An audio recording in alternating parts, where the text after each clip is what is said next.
বাংলাদেশ কবিতাটি লিখেছেন সত্যেন্দ্রনাথ দত্ত, তাই তো লিখেছেন। আমরা ছোট থেকে পড়ে এসেছি বাংলাদেশ কবিতা।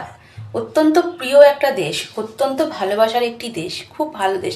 ওখানে অনেক ঝামেলা চলছে, খুব দুঃখজনক একটা ঘটনা। অনেক অনেক বাচ্চা, অনেক ছেলে মেয়ে শহীদ হয়েছে, সেটাও খুব দুঃখজনক, সত্যি খুব দুঃখজনক। কিন্তু বাংলাদেশের ভাই বোনেদের একটা কথাই বলবো, ভারতকে কলা গাছের সঙ্গে তুলনা করেছো, ভালো, খুব ভালো। কলা গাছও কিন্তু আমাদের প্রত্যেকটা কাজে লাগে, প্রত্যেকটা পুজো আচ্চাতে আমাদের কলা গাছ না হলে পুজো আচ্চা কিন্তু হয় না। বেশি খুশি হতাম যদি ভারতকে বাঘের সঙ্গে, বাঘিনীর সঙ্গে, সিংহর সঙ্গে যদি তুলনা করতে, তাহলে বেশি খুশি হতাম, আরও বেশি খুশি হতাম।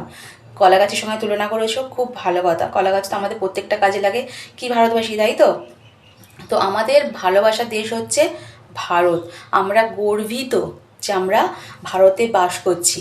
কিন্তু বেশি খুশি হতাম যদি ভারতকে বাঘের সঙ্গে তুলনা করতে, যদি সিংহের সঙ্গে তুলনা করতে, তাহলে আরও আরও বেশি গর্ববোধ মনে। আমরা ইন্ডিয়ায় বাস করি, আমাদের গর্ব যে আমরা ইন্ডিয়ার মতো জায়গায় বাস করি। কি ভারতবাসী, ঠিকই বলছি তো? যদি ভালো লাগে ভিডিওটা একটা কমেন্ট করে যাও। আর কিন্তু সব ভাই বোনদের বলছি না, বাংলাদেশে যে বলেছে কলা গাছকে সাপোর্টার করছি তাদের মতো ভাই বোনদের কিন্তু আমি কথাটা বললাম।